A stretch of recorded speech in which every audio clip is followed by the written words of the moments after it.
Every vehicle manufactured is going to have a kill switch in it. The car itself will monitor your driving. And if the car thinks that you're not doing a good job driving, it will disable itself. The only 4 diesel engines that can never be remotely killed, the kill switch proof list. In January 2025, the Federal Trade Commission issued a 20-year consent order against General Motors for selling driver location and behavior data to LexisNexis and Verisk without meaningful owner consent. In March 2026, the National Highway Traffic Safety Administration submitted its report to Congress confirming the Advanced Impaired Driving Prevention Technology mandate is on track for the 2027 model year. That mandate requires every new passenger vehicle sold in America to include technology capable of monitoring the driver and, if triggered, limiting or stopping the vehicle. 4 engines were already immune before that report was written. Section 24,220 of the Infrastructure, Investment and Jobs Act, Public Law 11758, signed November 2021, directed the National Highway Traffic Safety Administration to require passive impaired driving prevention systems in all new vehicles. Starting with 2027 model year vehicles, every new car, truck, and SUV sold in the United States will include hardware capable of intervening in vehicle operation. The engineering question that mandate creates is straightforward. If the system can stop a vehicle, the same architecture can be accessed by others. Security researchers documented in 2023 that cellular telematics modules share network pathways with vehicle control systems in 94% of connected vehicles built after 2015. That is roughly 80 million registered vehicles in the United States with some form of cellular telematics as of 2025, according to CTIA industry data. The 4 engines in this video predate that architecture entirely, not as a workaround, not as a modification, by original design. Engine number 4, the Mercedes-Benz OM617 from 1977 to 1985.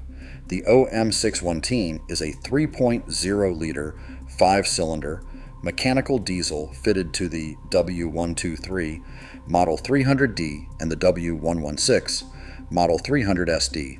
It uses a Bosch mechanical injection pump. There is no ECU, no CAN bus, and no OBD port. This engine predates the OBDI standard by nearly a decade. Diagnosis is a vacuum gauge, a timing light, and the pump itself. Parts supply has never collapsed. A full pump rebuild runs $300 to $500 through established diesel injection shops. The engine is documented to exceed 400,000 miles on original bottom ends. The W123 chassis remains the most common taxi platform in parts of sub-Saharan Africa, specifically because no dealer network is required to keep it running. The injection pump responds to one input, a mechanical throttle cable connected to your right foot. Engine number 3, the 7.3-liter Power Stroke, 1994 to 2003. The 7.3-liter Power Stroke uses a hydraulically actuated, electronically controlled unit injector system known as HEUI. It has an engine control module, but the 7.3 liters control module is a standalone, non-networked control unit. There is no telematics module, no cellular interface, and no over-the-air update pathway. If Ford's server disappeared tomorrow, every 7.3-liter Power Stroke on the road would continue operating without modification because there is no server in the loop.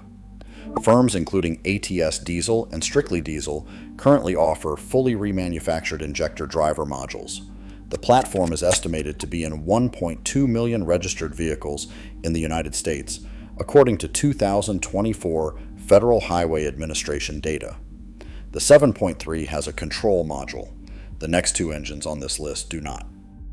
Engine number 2, the 5.9-liter 12-valve Cummins, 1989 to 1998. The Bosch Vive-E rotary injection pump on the 12-valve contains no electronics. It receives no electrical signals for fuel metering. Throttle input is a cable connected directly to the pump's throttle shaft.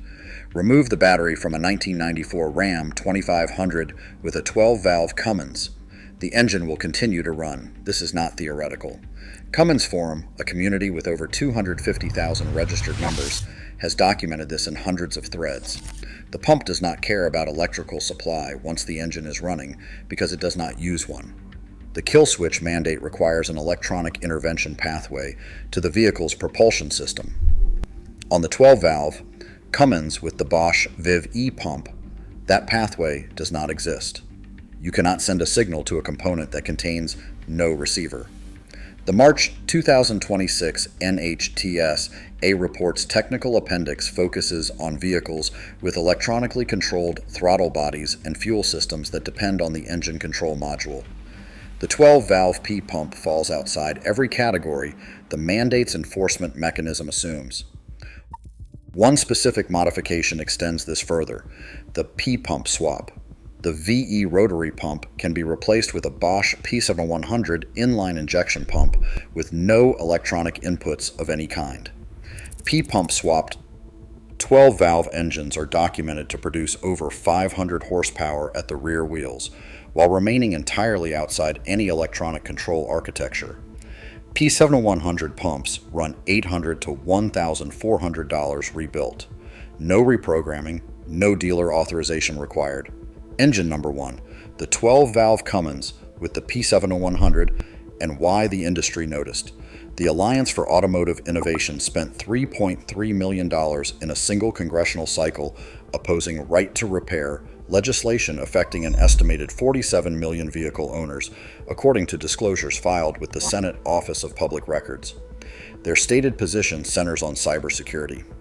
The argument has merit for connected vehicles. CAN bus injection attacks demonstrated publicly by researchers Charlie Miller and Chris Valasek in 2015 on a Jeep Cherokee are real. But the mechanical diesel is the refutation of that argument by design. There is no CAN bus. There is nothing to inject. The Alliance for Automotive Innovation's cybersecurity framing does not apply to a vehicle without the architecture it describes.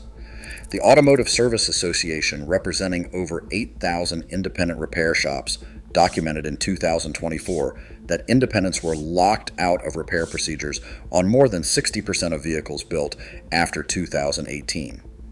The mechanical diesel platforms in this video require no manufacturer authorization to diagnose or repair.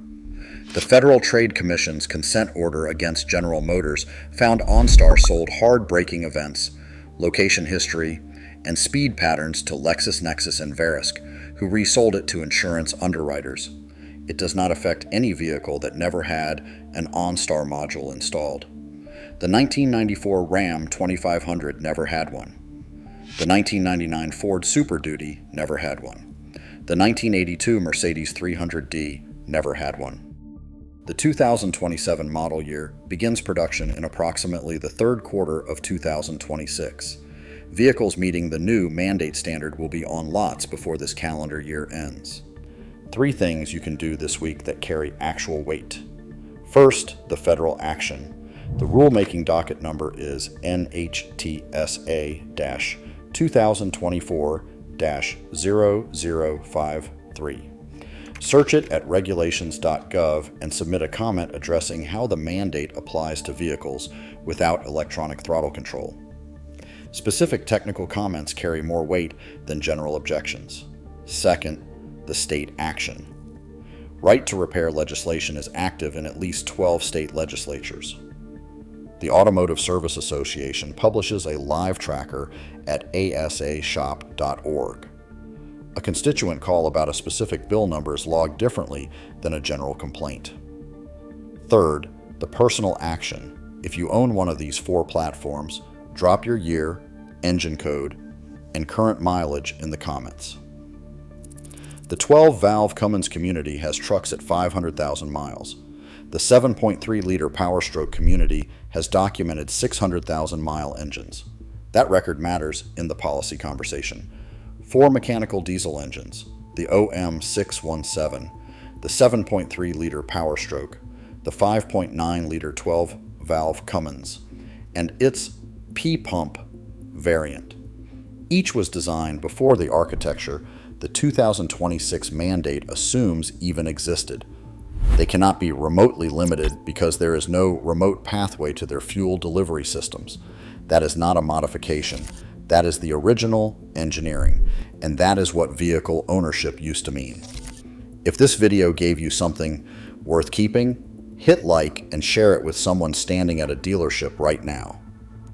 Every owner who walks in informed is one fewer person locked into a 2027 subscription they did not know they were buying. Subscribe if you want to be part of a community that still believes in quality engineering. See you on the next video.